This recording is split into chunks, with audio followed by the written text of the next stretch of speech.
How to book tickets in Etihad Airways.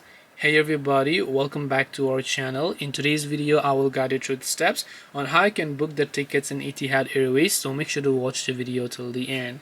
To book the tickets on Etihad Airways, just go to etihad.com. I'll also make sure to drop a link below, and then right when you're on that page right here, you'll find the book option as you would be able to find it. So first of all, you can select your round trip, one way or multi-city depending on what is it that you prefer, and then after that you can select the number of guests that are actually available.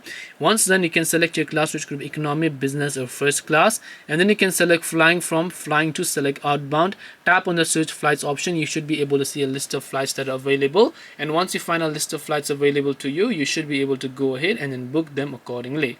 This way you should be able to go ahead and then actually book tickets or flight in Etihad Airways.